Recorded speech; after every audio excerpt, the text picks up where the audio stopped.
तो गाइस कैसे हैं आप सब लोग। क्रॉनिकल्स ऑफ अ सेंट के एपिसोड 121 के साथ हाजिर हूं। तो लास्ट एपिसोड कैन पे हमने देखा था कि हमारा वैंग लिन जो होता है वो चेंग जियान को वहां पर सीनियर सिस्टर टोंग से मिलवाने के लिए लेकर आता है, जहां पर लू शुई की मदद लगने वाली है। तो लू शुई को मैसेज भिजवाया जाता है। थोड़ी देर के बाद लू शुई वहां पर आ जाती है और वैंग लिन को देखकर काफी ज्यादा खुश होती है। उसे लगता है कि शायद ये उससे मिलने के लिए आया है, लेकिन जैसे वहां पर उसे आकर ये पता चलता है कि वो यहाँ पर चेंग जियान को सीनियर सिस्टर टोंग से मिलवाने के लिए लेकर आया, तो वो काफी ज्यादा गुस्सा आती है और कहती है कि ये क्या, मुझे तो लगा था कि तुम यहाँ पर मुझसे मिलने के लिए आए हो। इसी के साथ ही चेंग आगे बढ़ता है और उसे कहता है कि जूनियर सिस्टर प्लीज यहाँ पर मान जाओ ना, तुम यहाँ पर मेरी बात मान जाओ। अगर यहाँ पर तुम मेरी बात मानोगे, मुझे सीनियर सिस्टर टोंग से मिलने दोगी, तो उसके बाद हो सकता है कि तुम्हारा भी इस लड़की के साथ कोई हो जाए, कुछ हो जाए। तो वो कहती है अच्छा ऐसी बात है। तो फिर साथ ही वो उसे कहती है तो फिर ठीक है मेरे साथ आ जाओ, मैं सिर्फ एक ही बार तुम्हें उससे मिलवाऊंगी और उसके बाद दोबारा कभी यहाँ पर अपनी शक्ल मत दिखाना। और साथ ही वो जल्दी से जंप करते हुए उसके क्रेन के ऊपर बैठ जाता है और कहता है हाँ क्यों नहीं सिस्टर, प्लीज प्लीज मेरी मदद कर दो। और हमारा वैंग लिन जो होता है वहां पर से वापस आ जाता है। तो वापस आने के बाद मिस लीमू वैन उसे जो कॉल्ड्रॉन दिया होता है, तो वो उस कॉल्ड्रॉन को वहां पर यूज कर रहा होता है। तुम्हारा वैंग लिन जो होता है वहां पर साथ ही अपने पास्ट डेज को याद करता है और कहता है कि ये तो वाकई में मिस लीमू वैंग थी, लेकिन मैं यहाँ पर उसके सामने अपनी रियल आइडेंटिटी शो नहीं करवा सकता। अगर उसे यहाँ पर अभी तक मेरे बारे में पता नहीं चला तो मैं उसे बताऊंगा भी नहीं, क्योंकि पिछले 200 साल में उसने भी यहाँ पर बहुत कुछ बर्दाश्त किया। 200 साल में बहुत कुछ बदल चुका है। हम दोनों के दरमियान में वैसे कोई ऐसा था तो नहीं था, लेकिन मेरे अंदर थोड़ी बहुत फीलिंग्स तो थी, लेकिन मैं उनको दोबारा यहाँ पर सामने नहीं लाना चाहता। मैं यहाँ पर रहकर 30 साल में अपनी बॉडी को नेशनल सोल स्टेज में पहुंचाना चाहता हूं। ये मेरा क्लोन है जिसे मैं नेशनल सोल में पहुंचाना चाहता हूं, लेकिन अगर मैं यहाँ पर उसके सामने अपने आप को रिवील करता हूं तो इसका मतलब यह है कि मेरा सारे का सारा प्लान खराब हो जाएगा। तो फिलहाल के लिए उसने मुझे यहाँ पर जो कॉल्ड्रॉन दिया है उसको यूज करते हैं और अपने आप को जल्दी से जल्दी ब्रेक थ्रू करवाने की कोशिश करते हैं। और उसी के साथ ही उसके ऊपर काफी सारे क्रैक्स पड़ चुके होते हैं, क्योंकि उसने उसे काफी बार यूज किया होता है। तुम्हारा वैंग लिन बार बार उसको यूज करता है, बार बार वहां पर धमाका होता है, लेकिन क्योंकि कॉल्ड्रॉन खास है, स्पेशल है, ये 100 धमाकों को बर्दाश्त कर सकता है, तो उसके ऊपर सिर्फ और सिर्फ एक एक क्रैक पड़ता है हर बार जब वहां पर वो धमाका होता है। तुम्हारा वैंग लिन कहता है कि मुझे लगता है कि मेरे अंदर बिल्कुल अल्केमी परफॉर्म करने का कोई टैलेंट ही नहीं है। और इसी के साथ ही वैंग लिन को एक दिन अल्केमी परफॉर्म करते वहां पर ख्याल आता है क्यों ना मैं यहाँ पर अपने स्पिरिट लिक्विड को इसके अंदर डालकर चेक करूं।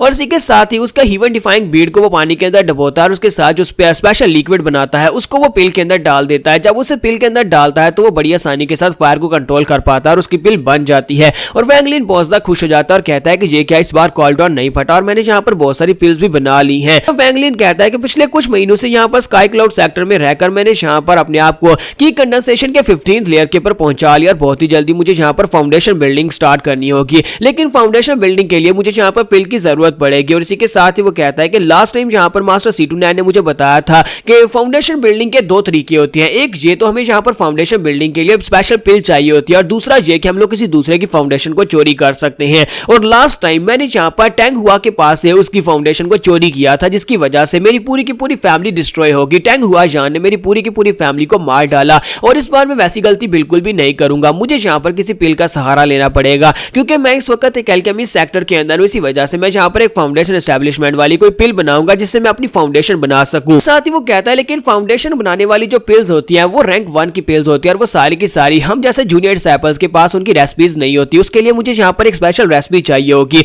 और उसके लिए मैं यहाँ पर किससे बात करूं। तो इसी के साथ ही उसके पास भी एक जेट टोकन होता है जो कि ट्रांसमीटर होता है, जो कि उसे यहाँ पर चेंग जियान ने दिया होता है। तो वो कहता है चेंग जियान एक बहुत ही कमाल का बंदा है, उसने मुझे यहाँ पर एक ट्रांसमीटर दिया था और वो कुछ दिनों के बाद यहाँ पर रोजाना मुझे मैसेज करता रहता है। वो मुझे वॉइस मैसेज भेजता रहता है कि आज यहाँ पर ये किया, यहाँ पर ये किया, जिस लड़की के साथ गया, उस लड़की के साथ गया। तो इसी के साथ ही मेरा वैंग लिन से मैसेज करता है और कहता है क्या तुम यहाँ पर मेरे लिए एक फाउंडेशन एस्टेब्लिशमेंट वाली रेसिपी लेकर आ सकते हो। चेंग जियान जल्दी से भागता हुआ उसके पास आ जाता है और उससे मिलने के लिए और उसे कहता है कि ब्रदर क्या तुमने मुझे भुलाया, तुम्हें पता है कि मैंने तुम्हें इतना अरसा हो गया तुम्हें ये वाला जेट दिए हुए, लेकिन तुम मुझे बहुत ही कम वॉइस मैसेजेस करते हो, तो इसलिए मैं खुद ही यहाँ पर चलाया, मैंने सोचा शायद तुम्हें मुझसे कुछ चाहिए होगा। तुम्हारा वैंग लिन से कहता है कि हाँ मुझे यहाँ पर पिल बनानी है एक फाउंडेशन एस्टेब्लिशमेंट के लिए और उसके लिए मुझे यहाँ पर एक रेसिपी चाहिए होगी। तो वो कहता है ये तो थोड़ा सा मुश्किल है, क्योंकि मैं भी तुम्हारी तरह एक जूनियर डिसाइपल हूँ और मुझे यहाँ पर रैंक 1 की पिल की फार्मूले यानी रेसिपीज नहीं दी जाती। मेरे पास वो रेसिपी नहीं है, लेकिन मेरे मास्टर के पास जरूर होगी। मैं जाकर मास्टर के सामने तुम्हारी तारीफें करूंगा और जाकर उनके पास से वो रेसिपी ले आऊंगा ताकि उसे कॉपी करके फिर तुम्हें दे सकूं। 3 दिन तक मेरा इंतजार करना, 3 दिन के बाद वो रेसिपी तुम्हें यहाँ पर मिल जाएगी। और उसके बाद वो दोनों वहां पर गप्पे लगाते हैं और चेंग जियान वहां पर से चला जाता है। चेंग जियान के वहां पर चले जाने के बाद 3 दिन के बाद हमारा वैंग लिन अपने रूम में बैठा होता है। किसी के साथ ही बड़ा सा एप जो होता है वो बाहर से आता है। तो बड़ा एप जो होता है वो बाहर की दीवार के ऊपर से अपना हाथ अंदर करता है और उसे वो स्पेशल जेट देता है जिसके अंदर रेसिपी होती है। तुम्हारा वैंग लिन कहता है कि ये क्या, चेंग जियान खुद यहाँ पर क्यों नहीं आया और ये बड़ा एप यहाँ पर मुझे रेसिपी देकर क्यों गया है। तो जब वो एप वहां पर से चला जाता है जहां पर उसने बालकनी के ऊपर अपना बाजू रखा था, वहां पर ब्लड लगा होता है। तो वैंगलिन वहां पर थोड़ी देर के लिए हैरान होता है कि ये बड़ा एप जख्मी कैसे हुआ होगा, इसके बाजू के अंदर से ब्लड निकल रहा है। लेकिन हमारा वैंगलिन जो होता है उसके ऊपर ज्यादा ध्यान नहीं देता और वहां पर उसके पास जो फार्मूला उसे मिलता है उसके मुताबिक वहां पर पिल बनाना स्टार्ट करता है। तो वैंगलिन अपने कॉल्ड्रॉन के अंदर अपना स्पिरिट वाटर डालता है, स्पिरिट वाटर डालकर उसके साथ वहां पर एक पिल बना लेता है। हमारा वैंगलिन कहता है कि पता नहीं मास्टर जूलिन कब यहाँ पर अपनी क्लोज डोर ट्रेनिंग से बाहर निकलने वाले हैं, लेकिन जब वो बाहर निकलेंगे तो वो इस बात से बहुत ज्यादा हैरान होने वाले हैं। मैंने उनके गार्डन के अंदर जितनी भी जड़ी बूटियां थी वो सारी की सारी यूज कर ली और अपने लिए यहाँ पर फाउंडेशन एस्टेब्लिशमेंट की 13 पिल्स बना ली है। इन पिल्स को खाने के बाद मैं अपने आप को फाउंडेशन एस्टेब्लिशमेंट स्टेज में ब्रेक थ्रू करवा लूंगा, जिसके बाद मास्टर भी इस बात से काफी हैरान होने वाले हैं। वैंगलिन कहता है कि पिल्स बन चुकी है, लेकिन इन पिल्स को यूज करने के लिए मुझे यहाँ पर एक ऐसी जगह चाहिए होगी जहाँ पर कोई मुझे डिस्टर्ब ना कर सके। मुझे लगता है कि मुझे यहाँ पर अपने हीवन डिफाइंग बीड के अंदर जाना होगा। लेकिन वैंगलिन कहता है तो फिर ठीक है, चलो अपने हीवन डिफाइंग बीड के अंदर चलते हैं, क्योंकि उसी के अंदर रहकर ही मैं यहाँ पर ज्यादा दिनों तक कल्टीवेट कर पाऊंगा। और इसी के साथ ही वो हीवन डिफाइंग बीड के अंदर चला जाता है। लेकिन जैसे ही वो हीवन डिफाइंग बीड के अंदर जाता है, इसी के साथ ही वो बड़ा एप जो होता है उसके घर के बाहर आता है, वहां पर चिल्ला कर उससे मदद मांग रहा होता है, क्योंकि उसकी हालत काफी ज्यादा खराब होती है। लेकिन हमारा वैंगलिन क्योंकि घर पर नहीं होता, इसी वजह से, क्योंकि वो हीवन डिफाइंग बीड के अंदर होता है, वो बाहर से कुछ भी आवाज नहीं सुन पाता, इसी वजह से वो मंकी वहीं पर रह जाता है और हमारा वैंगलिन अंदर बैठा बैठा वहां पर कल्टीवेट कर लेता है। कुछ दिनों की कल्टीवेशन के बाद जब वो वहां से बाहर निकलता है तो फाउंडेशन एस्टेब्लिशमेंट स्टेज में ब्रेक थ्रू कर चुका होता है और वो कहता है रियलिटी में यहाँ पर सिर्फ और सिर्फ 2 दिन गुजरे हैं, लेकिन अंदर मैं वहां पर तकरीबन हफ्ता गुजार कर आ गया हूँ,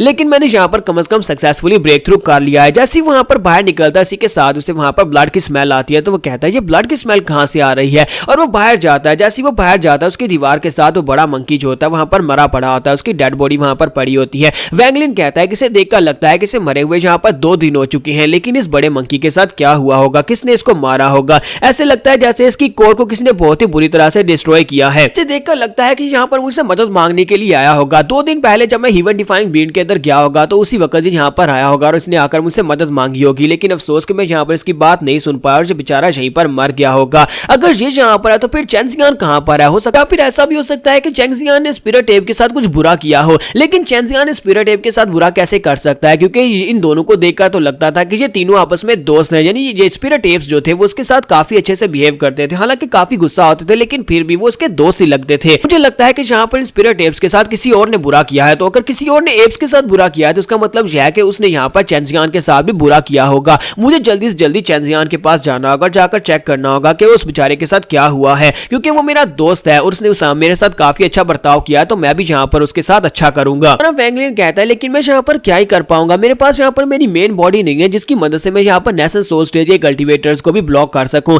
ये बॉडी जो है ये क्लोन की बॉडी है, जिसमें अभी सिर्फ और सिर्फ मैं इस वक्त फाउंडेशन एस्टेब्लिशमेंट स्टेज में हूं, जो कि बहुत ज्यादा कमजोर है। मैं तो यहाँ पर कोर फॉर्मेशन स्टेज के एक्सपर्ट्स का मुकाबला भी नहीं कर सकता, तो फिर मैं यहाँ पर क्या करूं, क्या मैं उसकी मदद करने के लिए जाऊं या ना जाऊं। तो यहाँ पर हमारी एपिसोड 121 का एंड करेंगे और नेक्स्ट एपिसोड में देखेंगे कि चेंजियान बेचारे के साथ क्या हुआ है।